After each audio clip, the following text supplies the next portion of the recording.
Hi, my name is Professor Carl Schwarzenegger, and I'm Associate Professor in Business and Information Technology Department at SUNY Cobleskill. I'd like to welcome you to BADM 135. Today we're going to talk about what we call the multi-attribute model.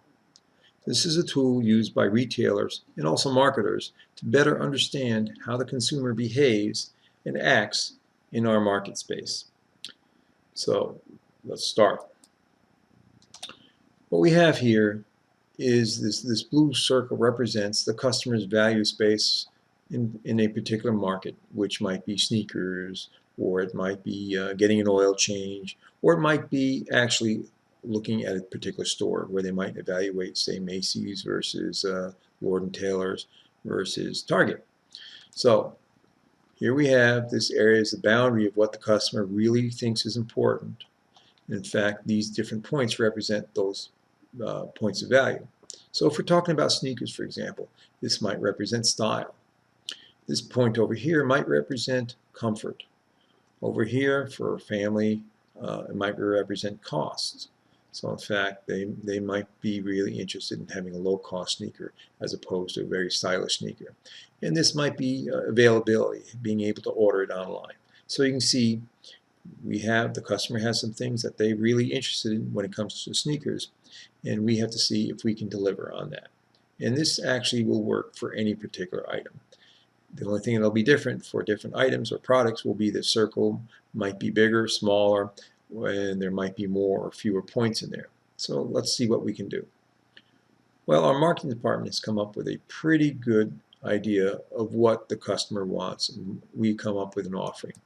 Unfortunately, for this particular customer, we don't cover all the bases.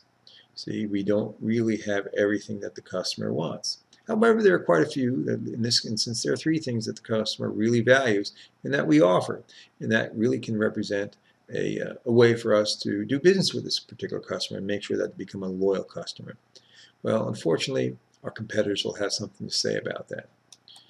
And in fact, our competitors offer some similar things. In this particular area, you can see they offer exactly the same thing that we offer. And more importantly, they have things that we offer, that we don't offer, that the customer wants.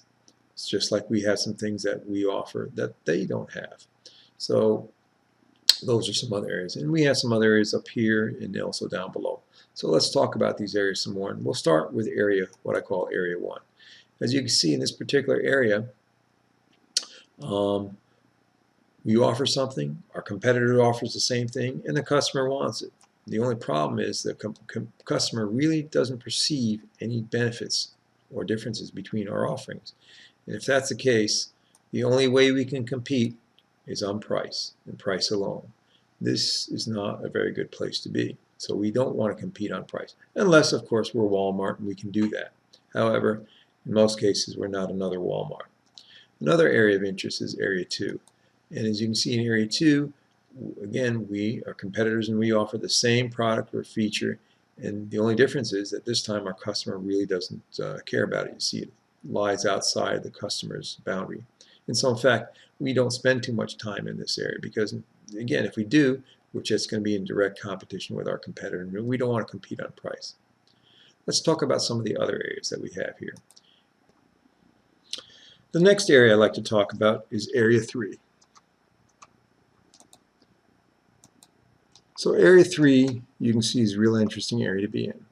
In this particular space, we have something the customer wants, and that's a great thing to be. More importantly, it's something our competitors don't offer. So in this particular area, we enjoy a competitive advantage.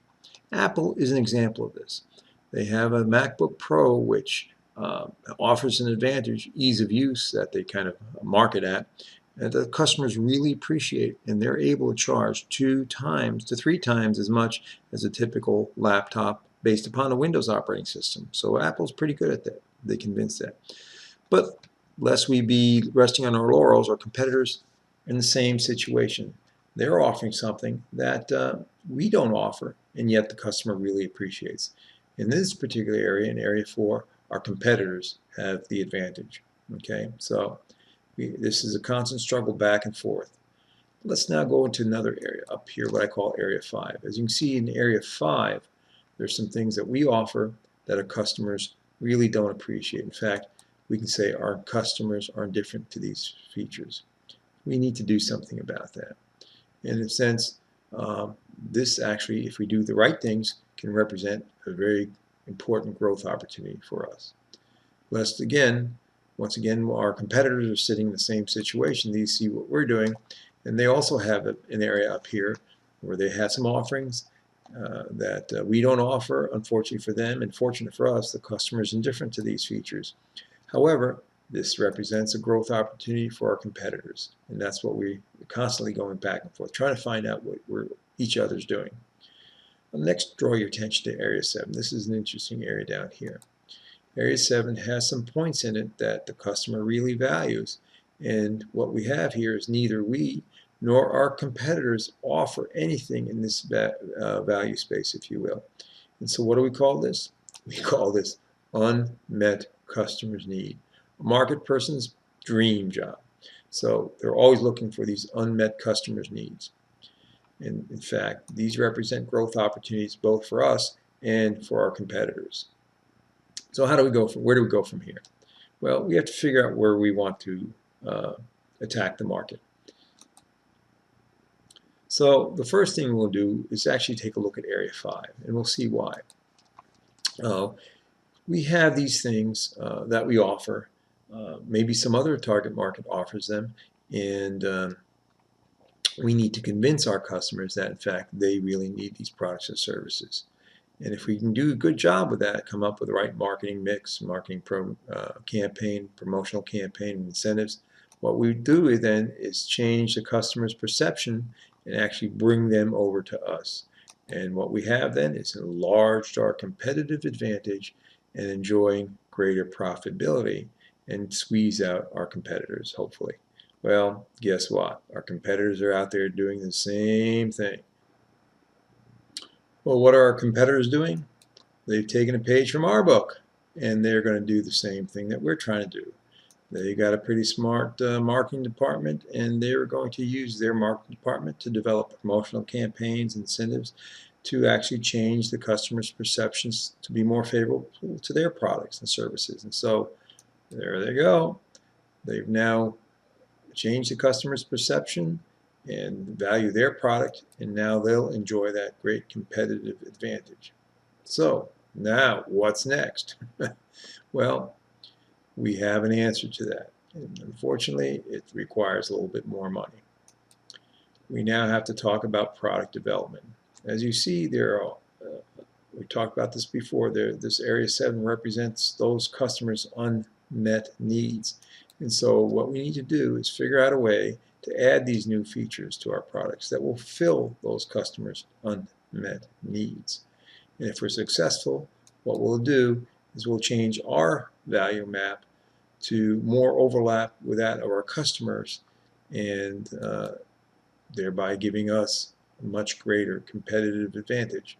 We're now much more in tune with our customers, almost in one, and have a much better relationship with our customers, and therefore often generate a much stronger loyalty to our brand.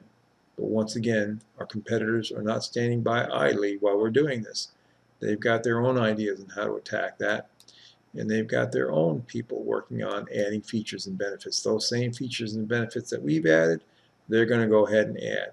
And so they will fulfill those unmet customer needs just like we're trying to do it, and they now enjoy that competitive advantage. So that's a pretty difficult situation. What's the result of all this competition? Well, when you see we have an overlap, they have an overlap, and we've now added more features and benefits, guess what? We now have a larger area of direct competition in which we can only compete on price. And as I said before, this is not a good place to be. You see this in the market space all the time. Car manufacturers are great about this. One manufacturer will come out something that's new and benefit. For example, power lift gate that you can only move with your foot. Well, that came out with a Ford. They promoted that heavily. Now you see that all of these major manufacturers will offer a power lift gate which doesn't require that. So now they're going to have to compete on something else. So we have that situation, and it's always a constant struggle back and forth, back and forth. And what do, you ask? How can we beat them out? Well, there is a way. Let's take a look at that. Our response is what I tell people: be there first. You want to be the first one to the market, because why? When you do that, you enjoy the early mover advantage. You gain those customers, you gain what we call mind share, mind space. You generate loyalty. Once you've got that, you can use those profits then to build moats around your product and therefore enjoy a better sustainable advantage, or what we call create barriers to entry into that space. So there you have it, the multi-attribute model. Useful tool for analyzing customer behavior, our behavior, and also that of our competitors. Thanks for watching. The next video in this series will actually be using Microsoft Excel to show you how to quantify some of that, so we can actually evaluate our target market and see what are the things that they want, and see if we can predict their behavior based upon what we want and maybe change what we offer. Thanks for watching.